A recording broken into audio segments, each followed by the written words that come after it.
It was an exciting and high-scoring week in the world of fantasy Major League Rugby, and one of our league members may have made one of the biggest mistakes of the year in round 3. The Fantasy Ruckers Show starts right now.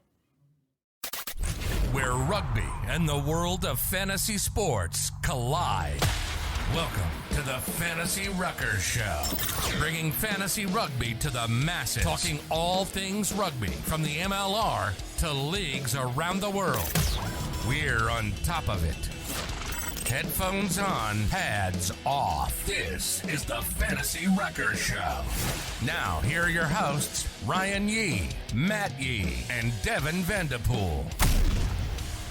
What's up, everybody? This is episode number 7 of the Fantasy Ruckers Show. Thank you to all our league members. Thank you to the Fantasy Ruckers community members. And thank you to everyone else who's following along the journey of major fantasy rugby in the MLR. And of course, with me is Vandy and a guy in a bag who's a little bit embarrassed to show his face for you podcast listeners.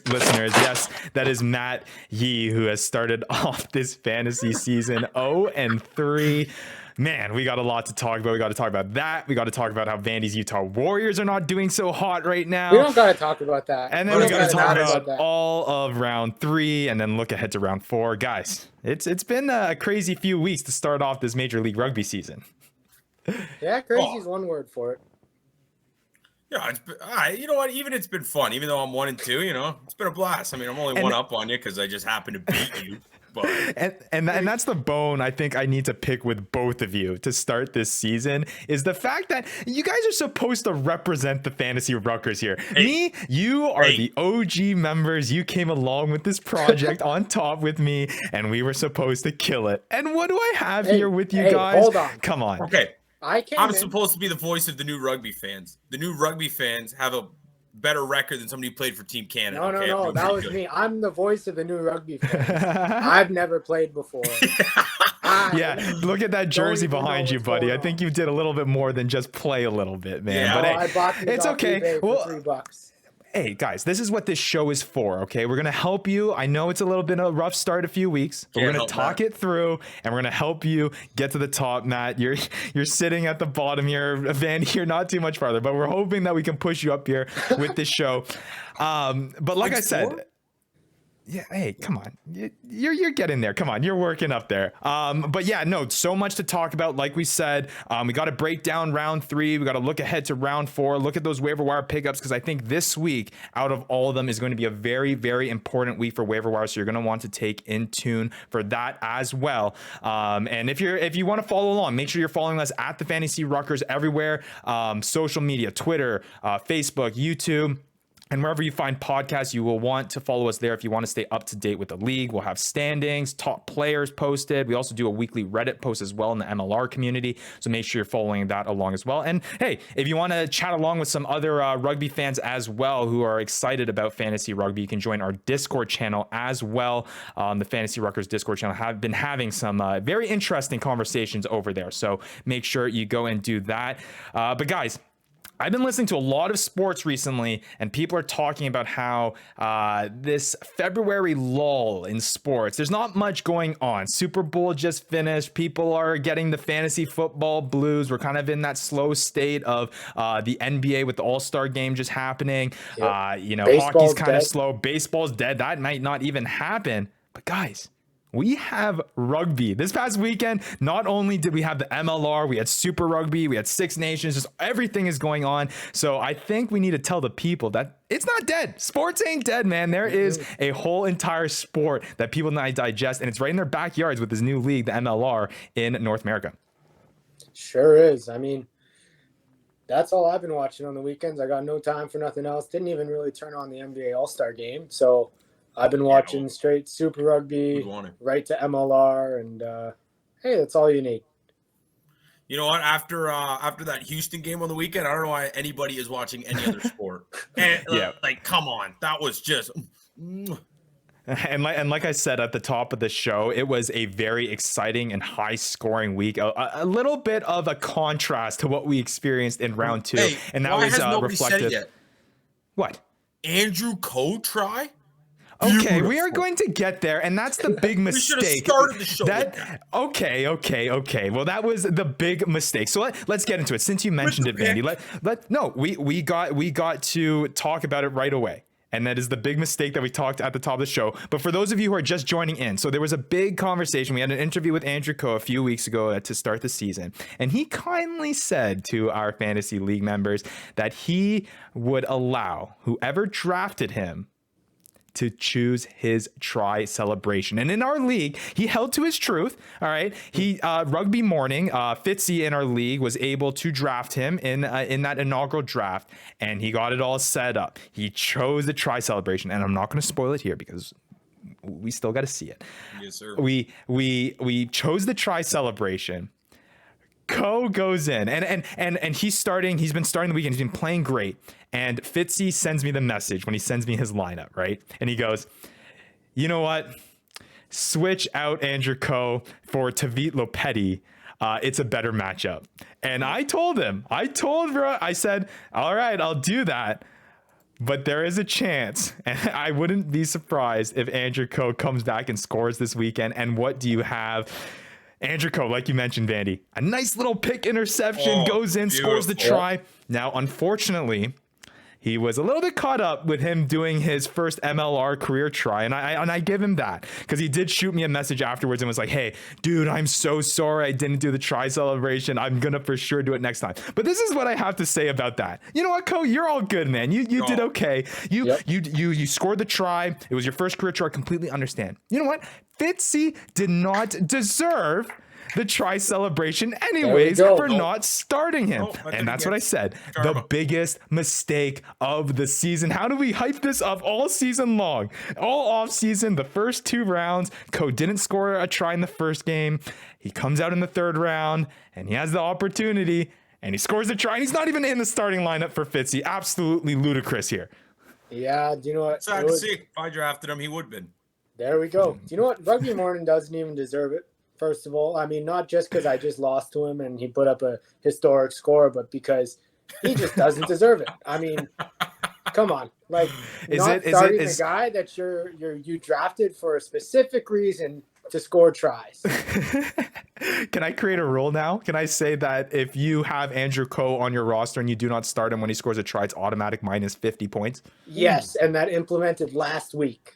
Minus 50 to Gryffindor. So that means instead of 0-3 start, Matt, you're at a 1-2. I'm 1-2. All right, new Andrew Coe rule.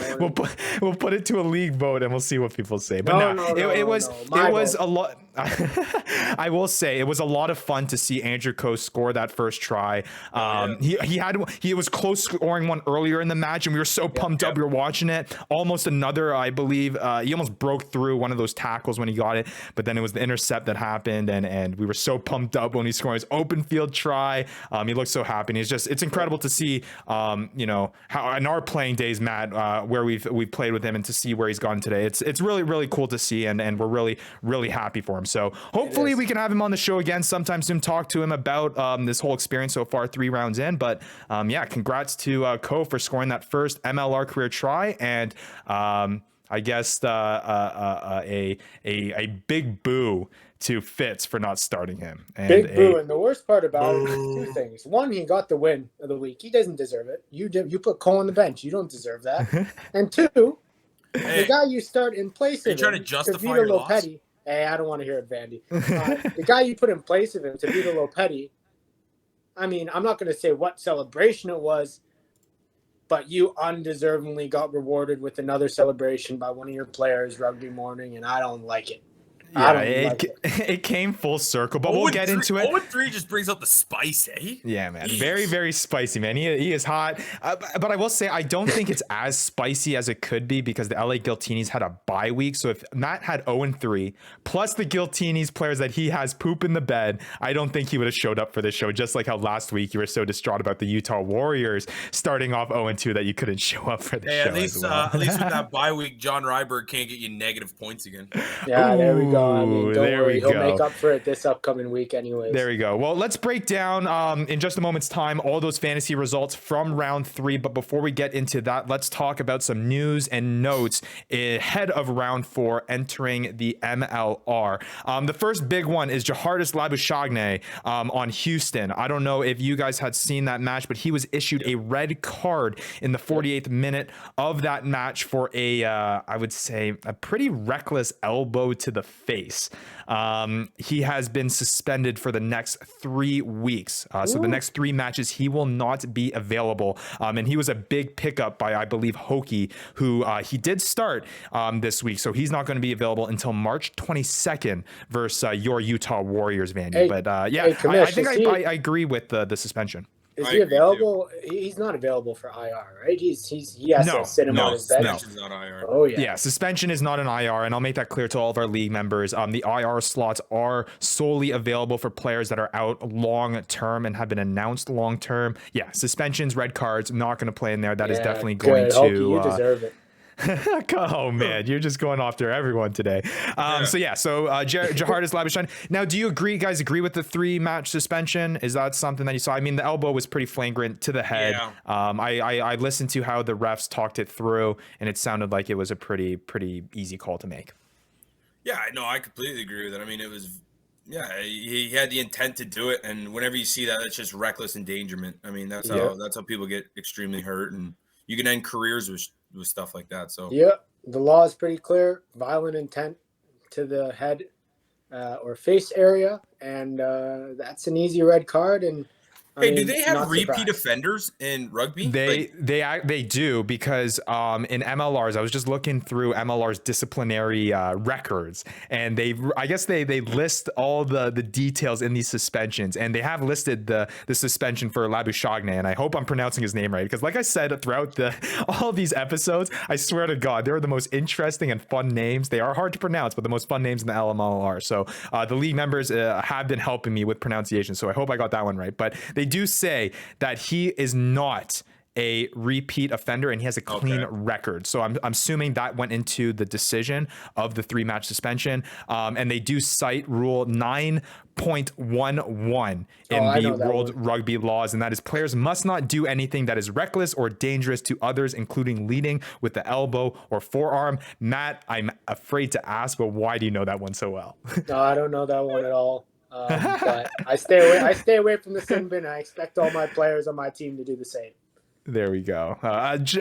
Talking like a well-spoken 9 as you are. As you gotta. I respect because what is it? 16 rounds. 18 rounds. 18 rounds. So I mean, when you extrapolate that to like a season like hockey, 82 games, basketball, I think similar to that. You see headshots in hockey all the time, and it's minimal suspensions, 1-2 game. Like, yeah. Of course, you're going to get repeat offenders. I mean, it's a slap on the wrist. Yeah, I like to see a 3 game for a malicious hit. I mean, that's to me. That's it's how you're going to get players to stay within the laws and not be reckless, and you're going to keep 100%. It safe. And I think, and we've mentioned this conversation before, Vandy. I'm sure you're continuing to compare this through officiating in other leagues, but rugby does a very, very good job of ensuring that they really abide by laws, especially when it comes to disciplinary things and reckless behavior and dangerous play. No, easily the best reffing, I think, in any sport. I mean, there we go. Coming from a brand new fan. So that is very, very good to hear. So let's move on here to some other news and notes. A big one here. Angus McClellan comes the first player to reach 50 MLR caps. He is a Utah Warriors player, Vandy, so huge for him. I mean, we mentioned this last week about all these records broken. We mentioned some in last show in round 6, in round 2, episode 6. And it's just fun to see a lot of these new league records being broken, because I think it just shows an example of how much this league is growing and how it's the history now of the league that's starting to be built. And I think that's the fun stuff that you start to build over time, especially with a brand new league. So congratulations to Angus McClellan for hitting that 50 cap milestone. And hey, that's big news for your Utah Warriors guy. Way to go, Gus. I'm hoping you can't get dubs, but I'm hoping things like this keeps your interest with the Warriors. My faith is unwavering.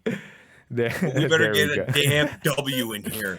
Well, maybe this will help, Vanny. So the last news and notes here is the Utah Warriors. So a lot of Utah Warriors news here have signed Paul Lasik. And I hope I'm pronouncing that right. He is a former Harlequins player from Premiership Rugby. He should add a nice little boost here for the Utah Warriors, who have started 0-3. He was actually on the Warriors team in their inaugural season in 2018, but has since moved to the Harlequins, played a little bit of rugby in the UK. He made 29 appearances, including a 21 Premiership Championship, and scoring 5 tries during that time. So, hey, if he can do it over there, he could probably do it here in Major League Rugby. So hopefully he can turn the ship around for the Utah Warriors. And a quick shout out here, talking about roster moves.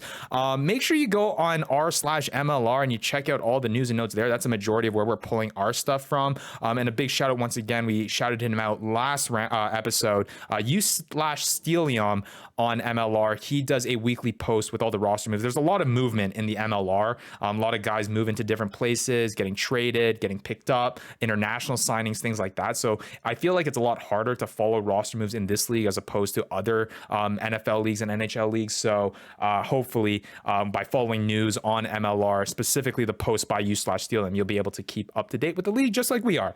So with that being said, that is the news and notes. And I think, guys, it is time to move on to our round 3 recap. So with that being said, let's hop into the first match and let's talk about the Old Glory DC match versus the New England Free Jacks to open up round 3. I don't know, guys. Yeah. I'm kind of worried about Old Glory DC. They are not looking too good. I mean, you don't have to worry about them. I know what 0-3 is like. It sucks, but they'll be okay. They'll be okay. The only difference is that they actually genuinely suck. And they also ran. What, you don't genuinely suck? Is that what you're trying to allude to here? I don't genuinely suck. I'm gonna get into it later, but has to be the most unluckiest fantasy MLR team owner in the entire league. So that's how I'm going. That? Can you see that? No, I don't want to see it. That's how small the violin that I'm playing for you is. But Bowden Waka, that's the only person we need to talk about. That guy continues to put on shows. Hey, there's one more name in there. Say it. Mitchell Wilson. Mitch Wilson did pretty good too. It doesn't even matter. Okay. No. Okay. I mean, if we're gonna start talking about who's on the bench, who's not on the bench, it's gonna be a tough season because I feel like we're gonna have a lot of that. Yeah. Don't even worry about the try. Did you see the defensive play he made? Did you see that defensive play? They kick it down. He books it full tilt, smacks the ball back in bounds, and then he gets his ass back on the ball to recover it and keep the play going. Come on. Come on. You know what? How many fantasy points does that score, though? Probably more. Hey, it doesn't matter. When it comes to Vanny, it's about heart, and he likes seeing that effort on his fantasy squad. It's all about the effort because that's eventually going to translate to fantasy points. Hopefully. But you guys are right, though. No, Bowden Waka, he was the big performer in this match, the big performer of the week. I mean, he finished the number. He is now sitting atop of all of MLR fantasy rankings right now. He is the number 1 player heading into round 4 with a total of 39.7 fantasy points total. Now, 25 of those points were scored in this week.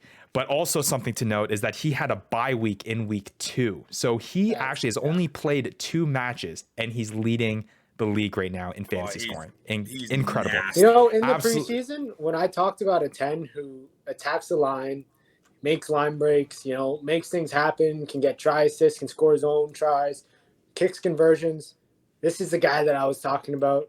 And Victoria's Secret, I forget who owns the team, but whoever does, you did it right. And you did your research. And I'll give you props for that. No, he is a monster.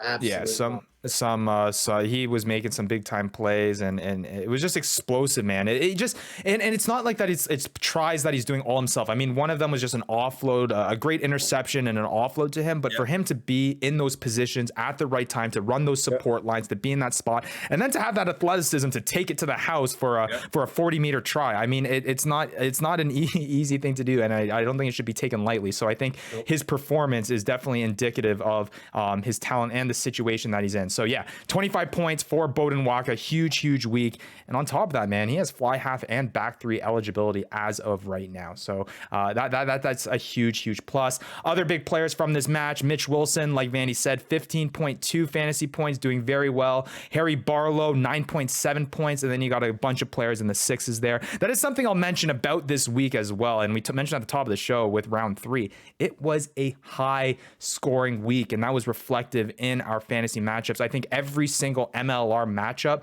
had double digit scoring. I don't think any team scored less than double digit points. And hey, that was the same for our fantasy league too. I know, Matt, you were struggling with fantasy scoring a little bit. I think you scored back-to-back weeks in single digits, and you finally broke in the double digit, man. I'm not trying to make this the episode of no, trash it's fine. Matthew. If you want me to put the bag back on my head, I will.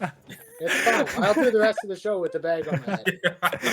It's okay, but yeah, a tough week for Old Glory DC. But yeah, New England Free Jacks players coming through. A couple DC players though, 6.9 points for Penny Lasaka. He wasn't in the lineup for the first 2 rounds, so maybe he's a pickup this week. We will talk about that. And Corey Daniel, back row player, coming big too, 6.9 points. Penny is a back 3 player. So there is plenty of those. So I'm not sure if they're in need of a back 3 player. But yeah, 41-25, big dub for the New England Free Jacks, largely on the back of Beauden Waka. Guys, let's talk about the match that I was going to mention, Andrew Coe's try. But man, what an exciting matchup. Back and forth. Matt, you and I watched this match together. And we for a period there thought that Rugby Atlanta was going to take it, but Rugby New York pulling through late there. It was an exciting one, high scoring one, back and forth. Arguably one of at least matchups of the week, I think. Yeah, I mean, it was a good one. I thought that Atlanta was going to take it at the start, and New York they held on. They scored enough points, and I think they backed off of a lot of those pick tries. Really good defense. Didn't New York go up like 17-0 at the start? Yeah, and Atlanta came back. Yeah, that was a hell of a start from them, but yeah. Yeah, I mean, once Atlanta came back, I thought there was no way that they were going to let it go, and then. It was an exciting matchup. It wasn't in Rugby Atlanta's favor, but Rugby New York coming in clutch there, and some players that contribute to that. Ed Fidow. I mean, he.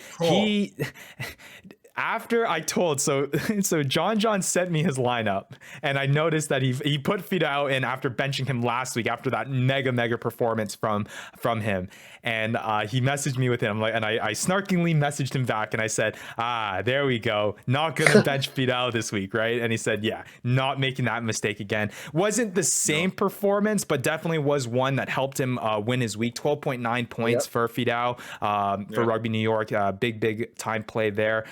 Huge here though, Alex Mon coming in big, front row player. And I think that's what's exciting is when I see front row players racking up points. They don't rack up points often, but when I see them up there in the double digits, it's a lot of fun to see. And then got to wrap it up with Andrew Coe, 9.7 points, scoring that try. Yes, I think that deserves a round of applause. We've been waiting for him to score that try, and it only took 3 rounds. So man, I think there's many more tries to come for Coe throughout the season. I'm excited to see how he performs. He's ranking 40th on the season so far. Ed Fidow is just behind Beauden Waka at rank number 2.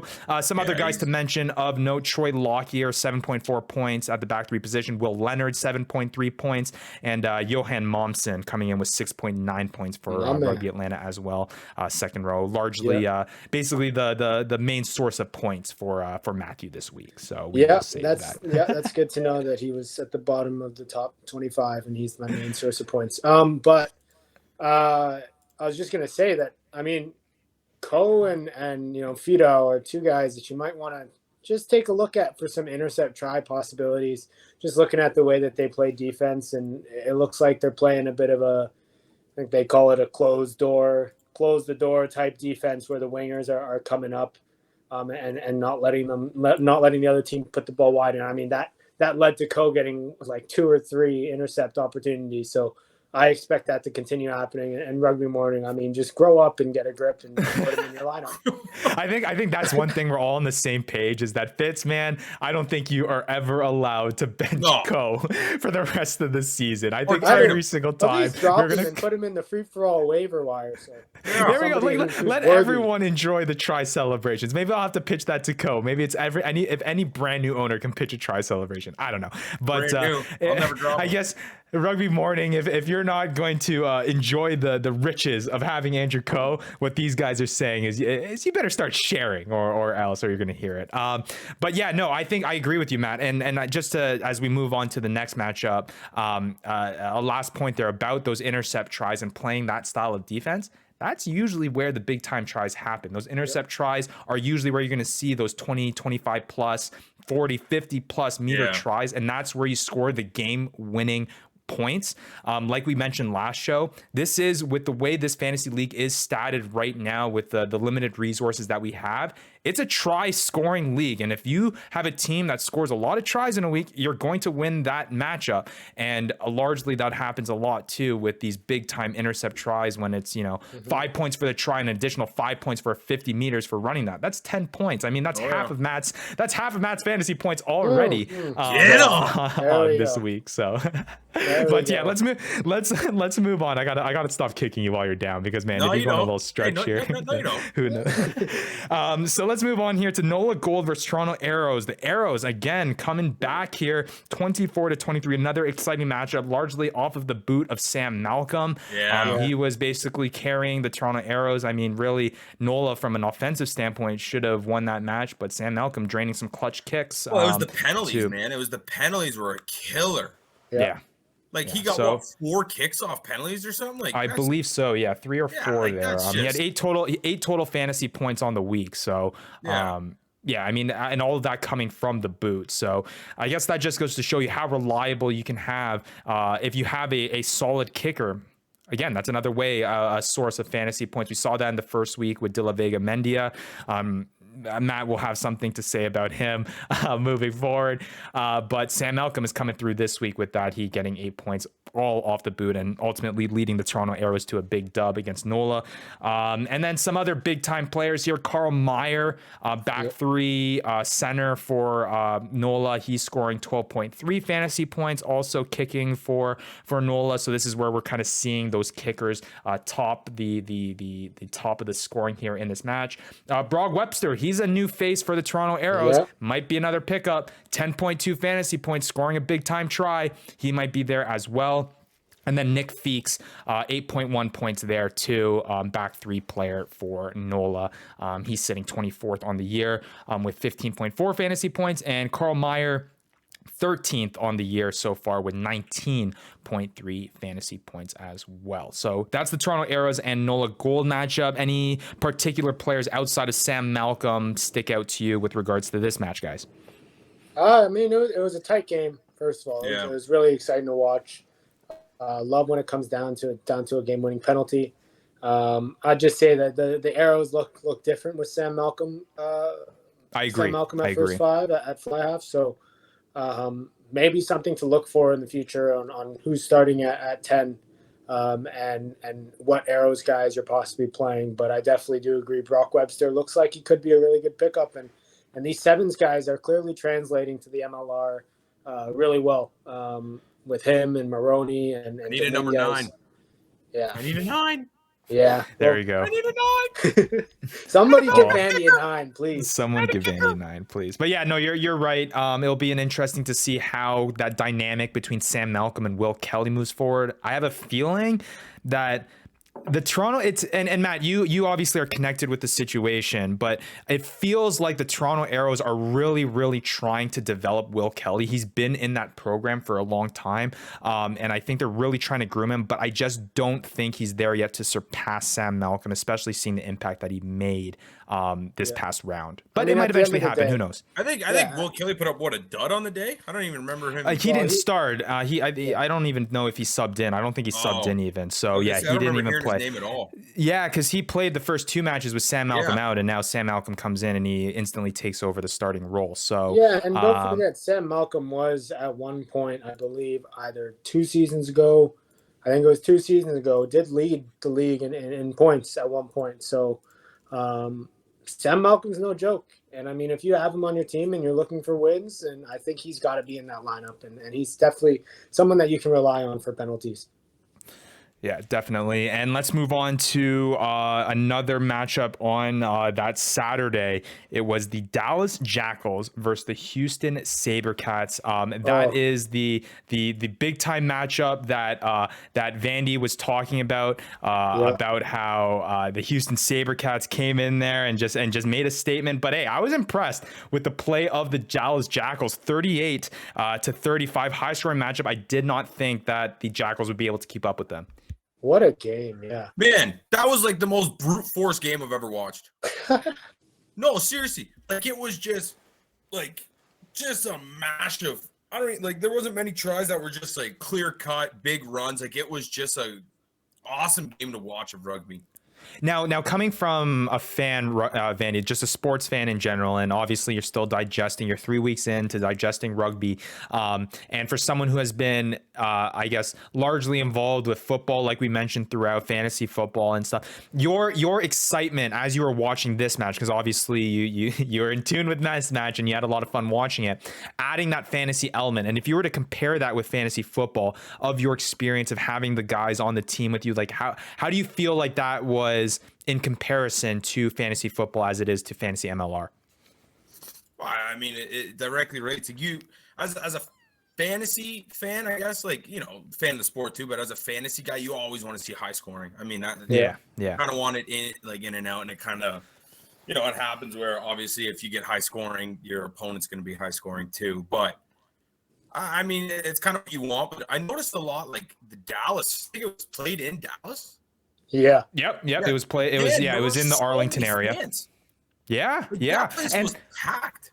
And that it was something I was going to mention with the Gilgronis match too, that we'll cover in just a second. But there are people coming out to these matches, and I really love, especially the stadiums that are or the venues that are meant for rugby. I know Rugby Atlanta had that. I believe DC had that, where they have the rugby lines. It looks like a legitimate rugby field. Yeah. And the stands aren't like too big where it looks like it's completely empty. I know it's really cool to see the Guillotines playing at the LA Coliseum, but sometimes it's kind of off-putting to see, for lack of better terms, to see, I guess, an empty stand, because, you know, that field usually fits like 80,000 people. We're obviously not going to fill that for a rugby match in North America. Yeah. And then even like with NOLA, when they're playing at the baseball diamond, it just looks empty. But when you have these venues that like Dallas and like DC and these rugby, like these made for rugby venues, it just makes the whole watching experience so much better as well. But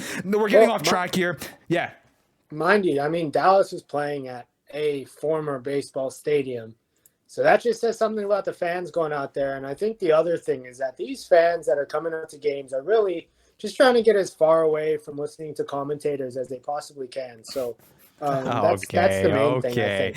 We are going to get into that, but let's break down the players first here, and let's talk about who was big time players here. Yeah. Man, he could be one of the pickups of the year, only 2 rounds in. Conrado Rura of the Dallas Jackals, number 8 for the Jackals, picked up by Fitz. Scored 13.1 fantasy points on the week. He's sitting at number 8 overall with 21.7 fantasy points on the year. Some other guys coming through: Jax Hidalgo, back 3 for Houston, 12.4 points. Christian Dyer, center for Houston, 11.7 points. And this is the one that I want to talk about, Matt, before you hop in here and break down this game, is we're finally, and I think it wasn't just this match as well, but all the matches, we are starting to see some more involvement with these set pieces. We're starting to see some more mauls on the line, at least more than we've seen in the previous 2 weeks. Dallas Jackals, 8 points. They had, I believe, 3 try assists, and that's huge. I mean, if you get 8 points from a set piece bonus point, man, you're going to be looking good in your matchup. Yeah, their set piece was an absolute beast, and they looked really good. But this one was a heartbreaking one for me to watch. I mean, it was a great game, but I also had, in the fantasy aspect, I had Marcus Maroney on the bench who scores a try. You know, I'm preaching about picking up Christian Dyer last week on the last episode. and then I don't pick him up, and he goes off and scores, the game-winning try, I think. So, I mean, clearly just awful fantasy managerial tactics from me, and I'm just giving way too much advice to the people, and not taking your own advice, man. I need more. Well, hey, did you see that game-winning try though? I didn't see the try. Dude, that was a thing of beauty. It was nice. And I think it was very, very extra minutes too. And Buddy makes a terrible pass. Yeah. Homie dives right out, catches it. I think he's hurting a bit. And he turns out, just hands it to his buddy. He's like, man, I'm dead. Take this. Yeah, no, it was an exciting matchup, Dallas Houston, and another Battle of Texas. I mean, I feel like we're gonna get Battle of Texas all season long between Dallas, Houston, and the Gilgronis. We're just gonna have this three-way going between those three teams. Let's move on. Speaking of the Gilgronis, let's move on to that match: the Gilgronis versus Vandy's Utah Warriors, and I'm sure he has a bone to pick with this team, with his team, I should say, because for all of you listening, and maybe you haven't heard the first or second episode, but go back and go listen to what Vandy said about his fandomship for any team and the impact that he apparently provides for his team. Not quite showing up so far for the Utah Warriors. Did you put on Utah Warriors, Vandy? No points scored in the first 30 minutes of that game. You started cheering for them, and then they started sucking. What's going on? What did you do? Maybe that's it. It was tough. And Vandy and I were speaking about this before the show.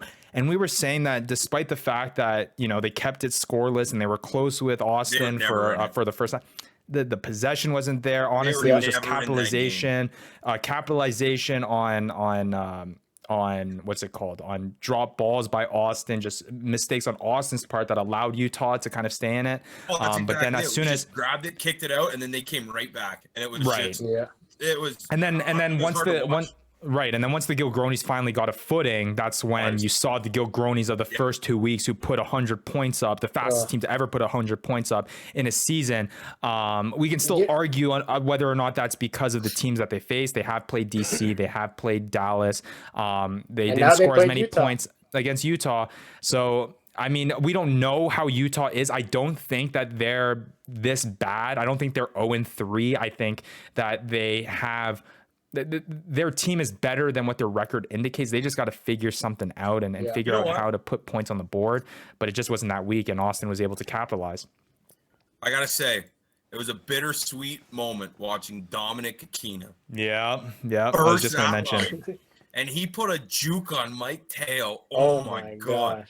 You can find parts of Mike Teo left on the field. It was I don't know what it was, and Vandy, we said this. He turned on like some second jet or something when he passed the half, and he was gone. Just showing you the athleticism there.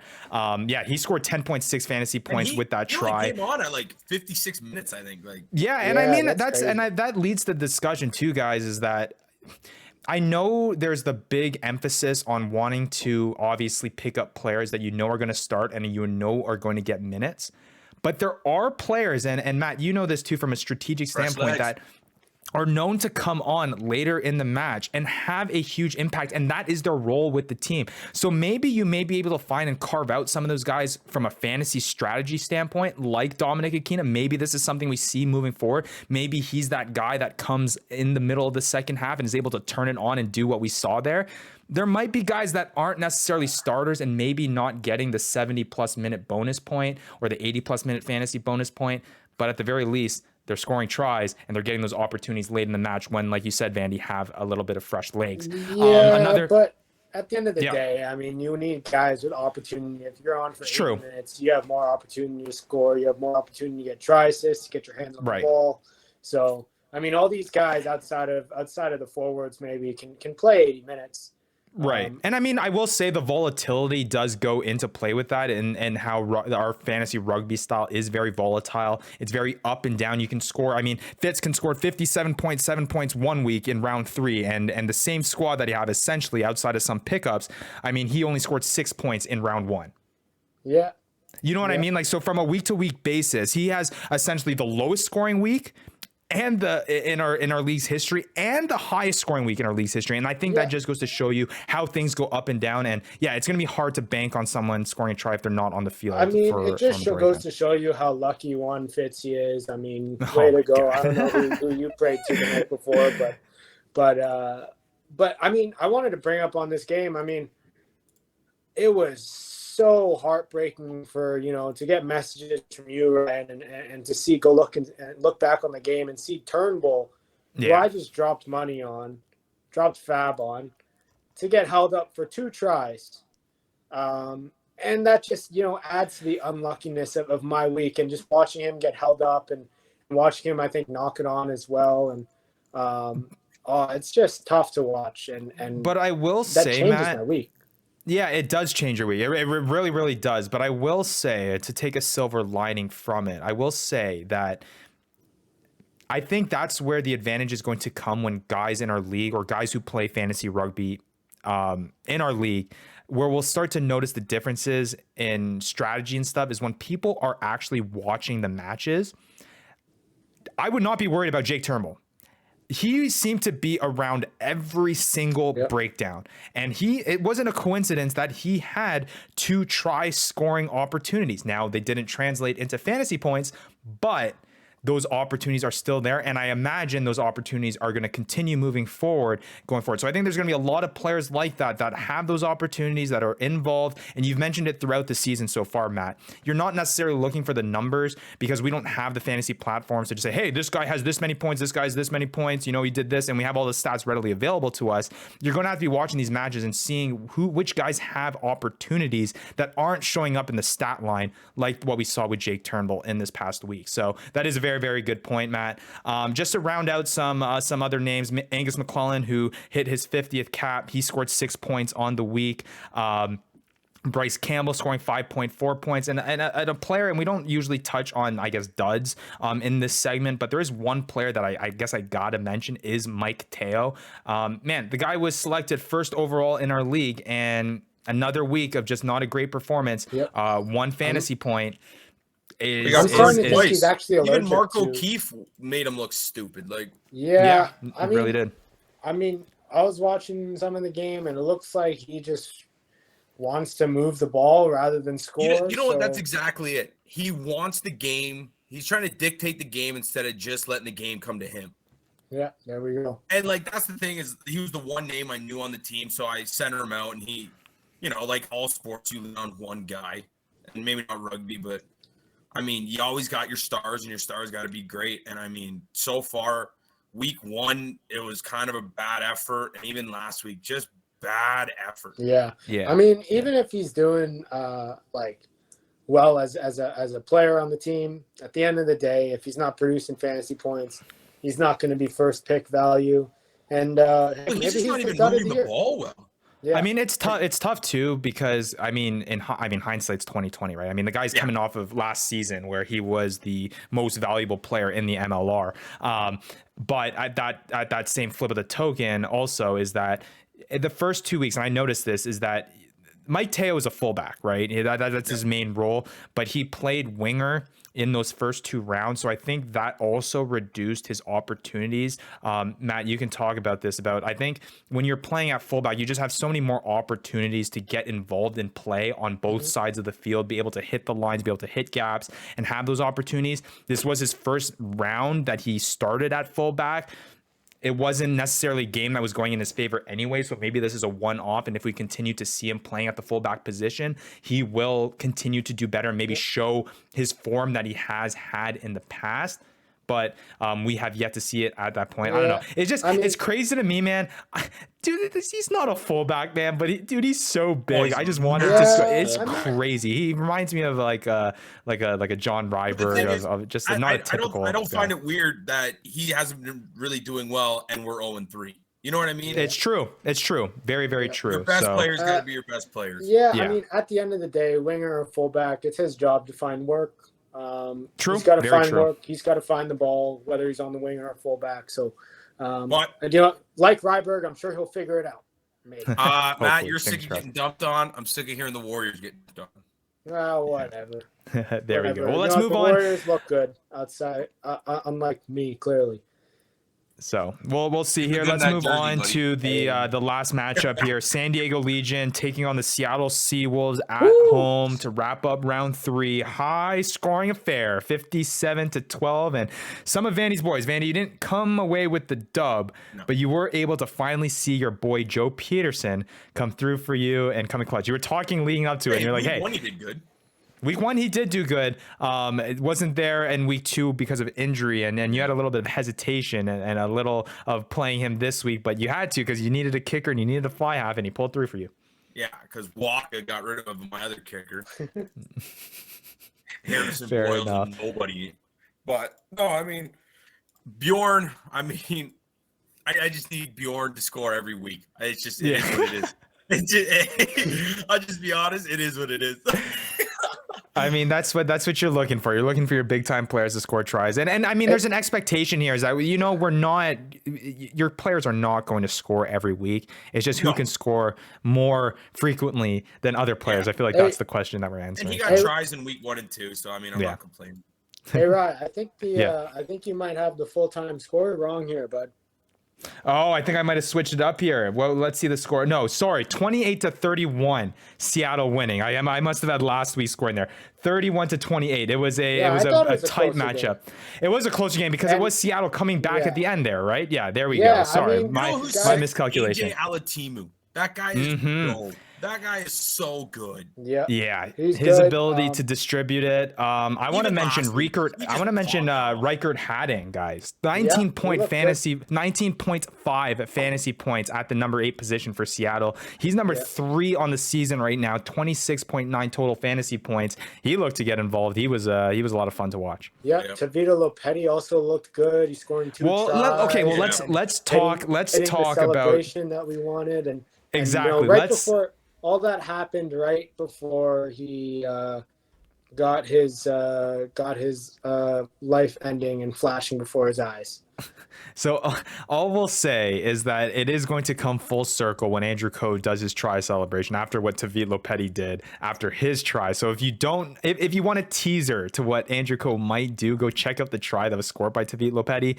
And Fitz did mention it in our Discord group about how I guess whoever he started that play was going to do that try celebration. I guess how it is. So, but outside of that, from that match, I mean, this is the last thing that I think I want to talk about this week because I'm just getting angry just thinking about it. But I'm starting to think that MLR and the refs are joining together to make sure that I go with no wins this season. That's what I'm thinking. From a fantasy perspective, that's how important it is to them. I don't know about anybody else in the league, but they know what's going on. They saw Ben Mitchell put the ball down and score a try. Oh, they decided that they just didn't want to give him the 5 points. That's fine, MLR. That's fine. I'll take. You know what? If that's the cost that I got to pay, that fantasy rugby is on MLR's radar, and they're doing that much, I'd be down. If that requires Matt for you to go 0-16 for the rest of the year, I'm down for it. So somebody's got to lose. We'll take the wins, we'll take the losses. But just to round out the performers in this matchup as we move on to the league update here. Nate Oxberger, scrum half for San Diego, coming big. He had a couple tries in this match, 14.6 points. Love to see a scrum half get involved. Joe Peterson coming through. He was all over the board, kicking, scoring tries, 10 points there. AJ Alatimu mentioned it. Vandy mentioned him, 7.5 points for him as well. So some high scoring matchup affairs throughout this week. And like we said, it's not a coincidence that we had a high scoring round 3 and we also had a high scoring fantasy week as well. So, it just goes to show the dynamics of our league as we continue to navigate and figure out the strategies with this league and as it's dynamically changing. But with that being said, and talking about our league and those results, let's get the people updated, guys. Let's talk about how our league is standing after 3 rounds of play. Do we have to?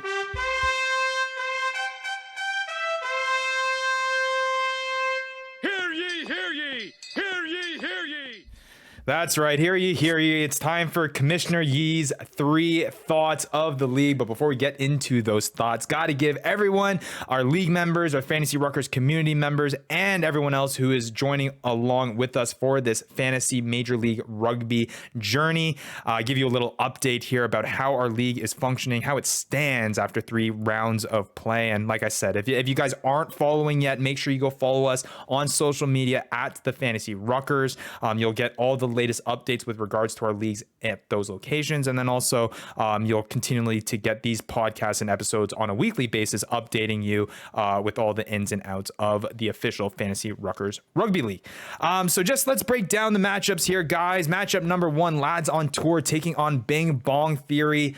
33 points for Lads on Tour, taking the dub against 17.8 points that Bing Bong Theory was able to put up. I'm going to say it as many times as I can because I know Wes loves when I say his team name, Big Bong Theory. Bing Bong Theory. Bing Bong, Bing Bong. Matchup number 2, Rugby Morning, taking the big dub against Ruck and Roll. An historic dub after putting a league low or historic low in round 1 with just 6 points.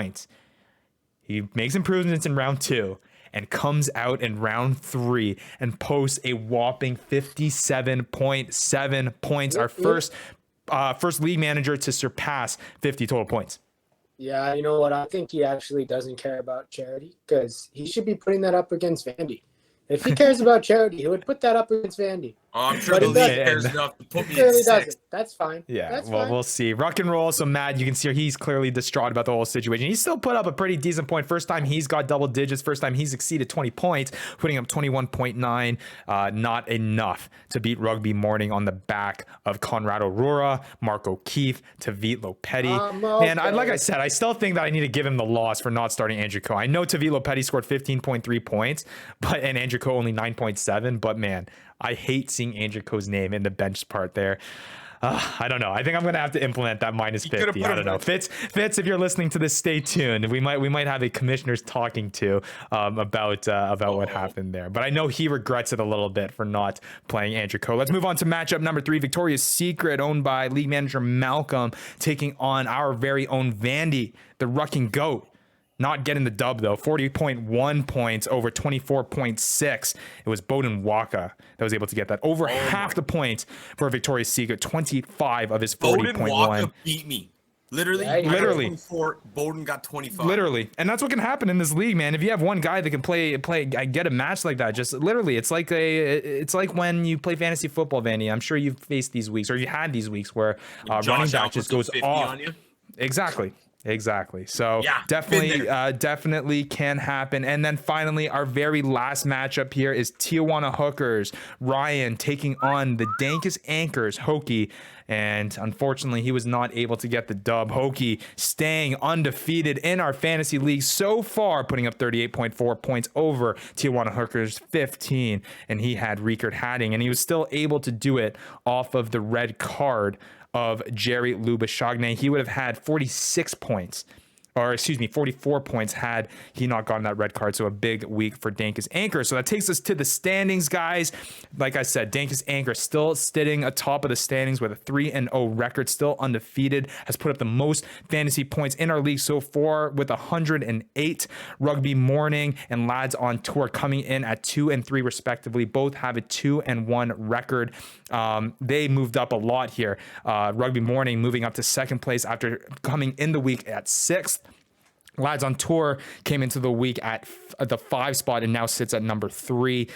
Bing Bong Theory dropping a little bit to number 4 after coming into the week at number 2. Victoria's Secret sitting at number 5 with a 1-2 record. Rucking Goat also having a 1-2 record. Vandy sitting at number 6. Tijuana Hookers 1-2 as well at number 7. And to round it out, we have Ruck and Roll Matt, and you've heard it all show long. The brown bag for you podcast listeners is going back on the head as he sits at 0-3, having only scored 38 total fantasy points so far this season.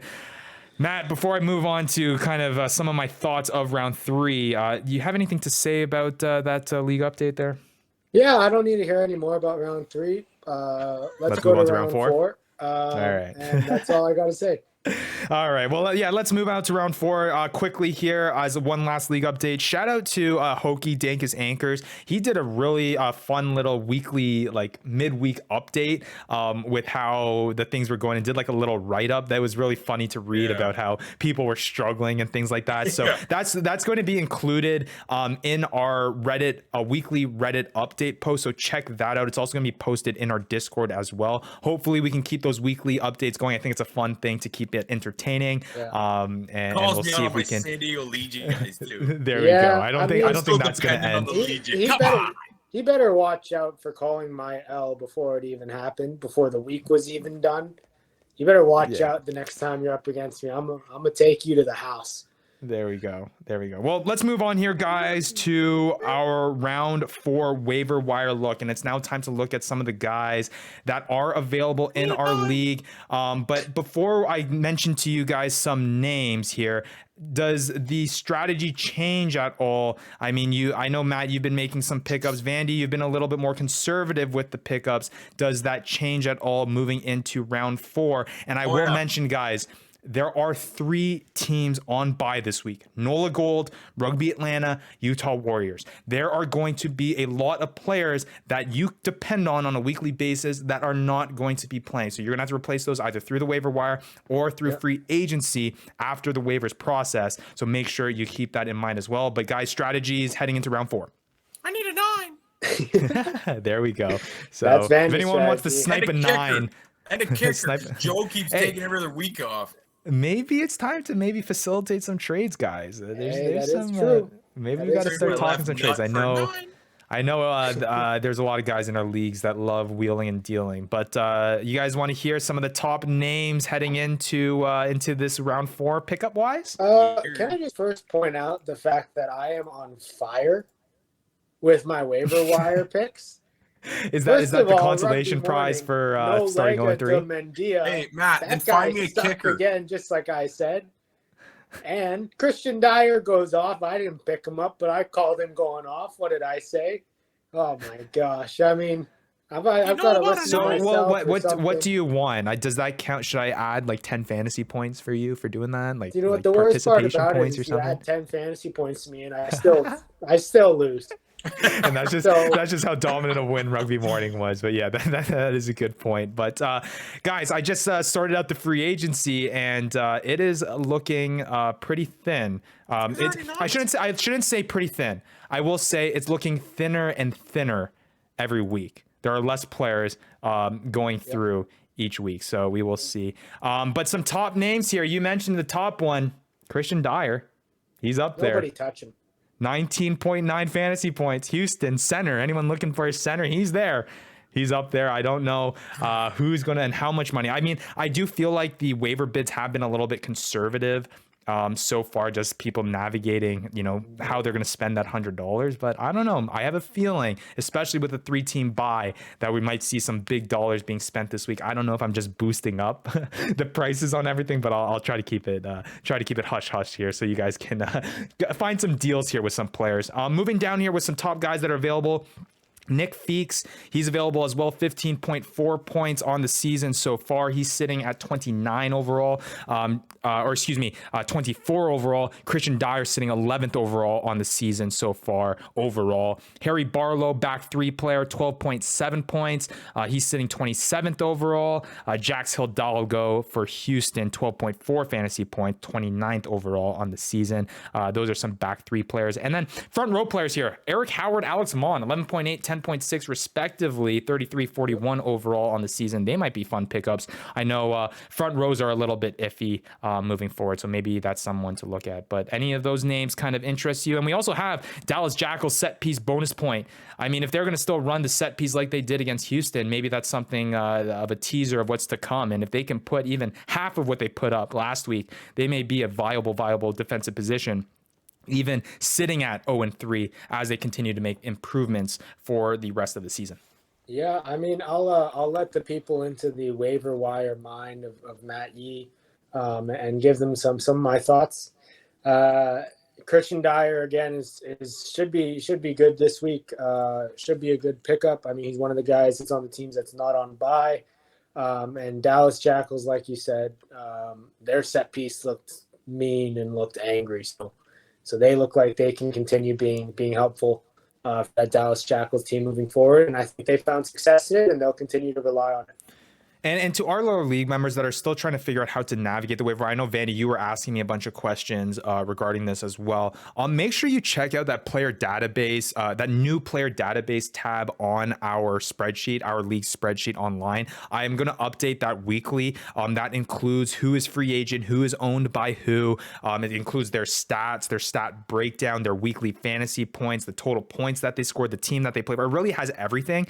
So you can just control F, like control find, and just type some players. I think I have it as of right now sorted by total fantasy points for the season. So you'll be able to go down the list there and see who's kind of at the top of that list and is still a free agent for those waiver wires. And then I will be coming out with that weekly document that we release in our Discord channel that has the ranking breakdown, your top waiver pickups, the breakdown by position for all of you who are not, who don't have access to our league spreadsheet, who are in our Discord channel and who are following along. That will be available to you as well later on. And that's the same sheet that our league members use to make these fantasy pickups. But I think that overall really wraps up the waiver wires. Outside of Christian Dyer at center, Nick Feeks, Harry Barlow, Jax Hidalgo, those are back three players. The front row players at Eric Howard and Alex Mon. And then you have the Dallas Jackals set piece bonus point. That's really all the positions. The only one is maybe second row that has it in it, but you have Kylie Bailey that has 6.8 points. So just have a look through there. There are players available, and especially with the round 3 bye, the round 4 bye with the 3 teams that are not playing. I think some of these players we're going to see in starting lineups. Finally, guys, just as we move on, as a quick preview to round 4 matchups, any tips, strategies that you want to lay out that you're willing to give to our league members? I know it's a little bit tough having to talk about it and also compete against these guys, but I won't say that is the reason behind your guys' slow start, though. I won't give you that excuse. Yeah, no, it's definitely the reason behind my slow start. People are stealing my players and my picks. Stop it. And the MLR league is joining and ganging up against me. That's all right. Enough propaganda, enough conspiracies. We're going to move on. Let's move on to round 4 matchup previews, and we're not going to spend long on this. I think we've already broke down a lot of the players, and people know who the prominent players are in these matchups. Remember, going forward, continue checking and staying up to date with the lineups. In addition to people who are watching these matches, who are seeing who's involved, how players are being used. I think another big advantage for league members are going to be the players who are constantly checking lineups and are staying in tune with who's starting and who's not. We have created a roster move, a lineup channel in our Discord. So if you want to help along, and I encourage our league members to help along, post starting lineups in there so everyone can be in more in tune and help out with their lineups. But a lot of resources for that is the r/MLR. That, by the way. Yeah. The r/MLR page is a good resource for that. Twitter, following the specific teams themselves, they do a pretty good job at releasing that. Sometimes they're a little bit delayed and can get frustrating, but just try to stay up to date with that. And with regards to the rules, like I mentioned, you are allowed to switch out players up until their kickoff. The initial lineup needs to be submitted to me by that first kickoff of the week, but changes can be made leading up to that specific player's kickoff as long as they have not played yet. That does not include players that have not dressed. If a player does not dress, then you can automatically swap him out. But if he subs, he's in there and locked into your lineup. So with that being said, some exciting matchups this week. Unfortunately, Vandy, you're not going to be able to see your Utah Warriors try to make a comeback here, but maybe they need that week off to kind of get back in the win column. Nola Gold also sitting at 0-3. They'll be able to reset, and the Rugby Atlanta sitting at 2-1. They are going to be taking a break this week as well. So we start off the week with Old Glory DC versus the Toronto Arrows. Expecting maybe I would expect the Arrows players. The Old Glory DC is sitting at 0-3. It seems like Toronto Arrows are turning a tide here, especially getting Sam Malcolm back in the lineup. So I would side with Toronto Arrows. I agree with you, Matt. Toronto Arrows players may be the play here as well.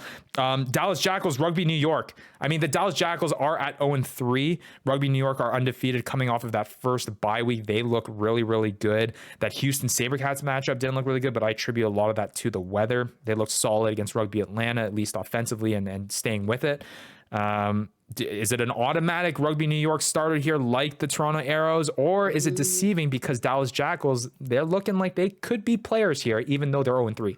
No, tight matchup to me. At least I think. I don't know what you think, Vandy. I know you watched that Houston-Dallas game pretty tight, but I think if Sam Windsor doesn't figure it out on New York, then I think Dallas is going to be able to keep it tight and possibly pull out an upset. No, I think you're right. Yeah, so and then let's move on to the next matchup. Seattle Seawolves taking on the Austin Gilgronis. I'm going to name this the matchup of the week. These are two undefeated teams, 3-0, 3-0. One team's got to lose. But it's either going to be the Seattle Seawolves or the Austin Gilgronis. If I had to put my money on it, I would probably side with the Gilgronis just because they've looked so good outside of maybe portions of that first half against the Utah Warriors. Yeah. They have been pretty dominant now. I think we will find out. We will find out this week whether or not they're the real deal. I think the Seattle Seawolves are probably the toughest competition that they have played up to date. I wouldn't really put much into the Old Glory DC match that they played. Dallas Jackals, it was their first match, not really putting much into that as well. And then Utah Warriors showing, I mean, you know, they still end up doing it. So I think this is going to really tell me a lot about the Gilgronis and their fantasy players. Agreed. Yeah, I think it is their game to lose. Yeah, that is true. It is their game to lose. And you know, but I still see I'm with you. Mr. Gilchrist's Gilgronis coming out on top. Yeah, so we'll see. I mean, the Seattle Seawolves defense has looked pretty stout, so I'm not too sure how that's going to play. But it should be a fun matchup, and like I said, I think for me, it is the matchup of the week. Second last matchup here, Houston Sabercats taking on the San Diego Legion. Both teams are sitting at 2-1. This one should be pretty fun because the Houston Sabercats, after being the bottom of the heap last season, they don't look like that this year, despite losing prominent players like Sam Windsor, who was a big portion of their scoring last season. They seem to be turning the tide pretty well. Their only loss coming against Rugby New York, who's a formidable opponent. They take on the San Diego Legion, who is also coming off of that tough loss against Seattle Seawolves, but they look like they're a pretty good team as well. This one should be maybe the undercard for you guys, the co-main event, Vandy, for your UFC fighter watchers. I think this one's gonna be a fun one too. Yeah, I think co-main. I think this will definitely test the Sabercats, that's for sure. So we'll see if they're the real deal. And San Diego Legion, we know who they are.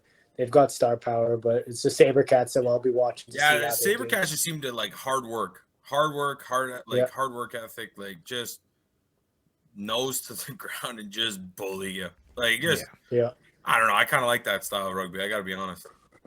Yeah, it should be a lot of it should be gritty, it should be fun, and hopefully it's high scoring for our fantasy managers. And hopefully then last Joe week here, plays. Yeah, hopefully Joe plays. I mean, I think that's gonna be your question, Vandy, for the rest of the season. Where's Joe? We gotta lock that guy bubble wrap in between games. And then the issue is Nani is trying to give him suicide passes so that he takes him out. No doubt. That's what's going on. And then last match here, I'm sure Matt, you're itching to watch this one. It is the Giltinis coming off of that big dub last week after the tough loss in week 1. They got a bye after the win, and now they're coming off fresh legs to take on the New England Free Jacks, who have looked pretty good, 2-0, another really good matchup, another winning matchup. But I do think though the Giltinis get back or add another in the win column here, win 2 in a row as they sort things out, especially coming off of the bye. They're going to be. Do you trust it though? Are you starting your Giltinis players? No, Ryberg can stay on my bench because he's probably going to get another cynical yellow card. So let's be real. I think Waka. I think Waka tears him up. He's got a mismatch at 10 at least. So I agree. Yeah, I see the Free Jacks coming out. Giltini's goes to 1-2 and probably 1-17 at the end of the year. Dang, they lose dang, one dang, game dang. to the SaberCats, and now they're garbage, eh? You are just so, man, you got to start trading your Giltini's players, Matt, because it sounds like you are Give me off Ryberg that and give me boat. Andrew Coe. There we go. So, hey, Fitz, let's get a 3-way team deal going and get Vandy, Andrew Coe, and John Ryberg. Apparently, I got that's great players. I'll trade them to you. Yeah, exactly. Your 1-2 record might say a little bit differently, Vandy. Yeah. But hey, you'll you ever work heard on of that. Harrison Boyle or Doug Frazier? You'll work on that really? in this waiver wire. But with that being said, that should be an exciting round 4. I'm really excited, and I'm excited to see how the big bye week plays into factor with the strategies that our league members go into this waiver wire period with. And with that being said, guys, any final thoughts as we kind of round out this show? Are you excited for round 4? Anything changing? Are you guys hitting the panic button yet? Matt, I think for you, I would be hitting the panic button pretty soon, but I don't know. Maybe you're a little bit more even keel than me. I don't have a panic button on my dashboard, so I'm just staying cool. figuring out the game. Okay. Yeah, me too. Once I really. You're giving every. I'll leave it at this. I guess you guys are giving everyone a head start before you guys actually put an effort. I'll give you guys the benefit of the doubt. You know what the honest problem is? And I'm not just bullshit about. I'm watching the games now, and it's like, man, that guy's sick. And then I check the name. I'm like, of course he's gone. Why wouldn't he be? Oh my god, that guy's sick. I mean, it's tough because I mean, when you have a fantasy app, you can at least like check it and you have instant gratification, instant knowledge. Okay, I know that guy's not available, right? But here you go through the spreadsheet, you find players and you have like the inkling of hope and you're like, maybe. And then you see the name taken on the roster and like, crap. I wanted him and I thought I would have him, but I don't. I know this is tough to believe, but I'm not very good at navigating some things like Excel or Twitter. So I feel like I got to be better at Twitter and Excel because Twitter, especially.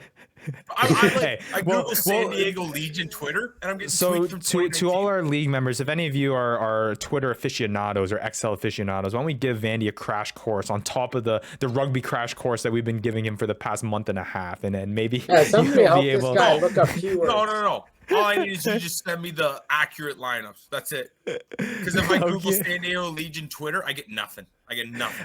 And I will advise all league members in our league, don't help Vandy. I like seeing him struggle. It's okay. Yeah. Well, it just means more money's going to charity. Throw a random player in there. You know what? Just throw one random guy. The weird part of me likes to suffer too, okay? All right. Well, I guess we'll end it there. Maybe hopefully this time next week, we'll be talking a little bit more positive about your guys' matchups and your guys' weeks. Because as of right now, it ain't looking too hot with you sitting at 1-2, Vandy, and Matt, you sitting at 0-3. But I will say that does mean as of right now, in addition to the $100 that is going to charity for the charity of choice for our league member, as of right now, an additional $100 because 5 people are ahead of Vandy right now in the standings is going. So, I mean, you guys, Vandy, maybe you're not so hot right now, but hey, you're doing good for charity. And if it stays that way, it's good for charity. If it doesn't, it means you're getting dubbed. I mean, so we'll see. I knew I was going to double it if I win, but you know what? I'll give it $50 if I beat Matt. Whoever is playing me next, just remember, if you beat me, you really don't care about charity. You just don't care because you don't want Vandy to be last. So that's all I'll say about that. And just choose wisely on who you play. Matt, your logic is impeccable. There's enough hate in this world, all right, Matt? Stop hating. So let's leave it at that. It's not me. It's the person who's going to be. Let's leave it at that. It's going to be an exciting round 4. So guys, make sure you're checking the league Discord channels. Make sure you're checking the Fantasy Ruckers Discord channel with all the league updates. They'll have that document with all that you'll need to know for your Fantasy Wire pickups coming up this week, as well as setting your lineups. Should be an exciting week heading into round 4. Make sure you're following us everywhere on socials at the Fantasy Ruckers. That's where you're going to stay up to date with the league the best, and also on YouTube and wherever you get podcasts. For Devin Vandy Vanderpool, for Matt Yee, I am Ryan Yee. Thank you for tuning in and joining us on this fantasy rugby journey. We will be back next week. Thank you all. You've been listening to the Fantasy Ruckers Show, bringing fantasy rugby to the masses, covering everything rugby from the MLR and beyond. We hope you enjoyed the show. Make sure to like, rate, and review. And be sure to tell all your friends. We'll be back soon. But in the meantime, connect with us on social media at the Fantasy Ruckers. Till next time, this is the Fantasy Ruckers Show, signing off.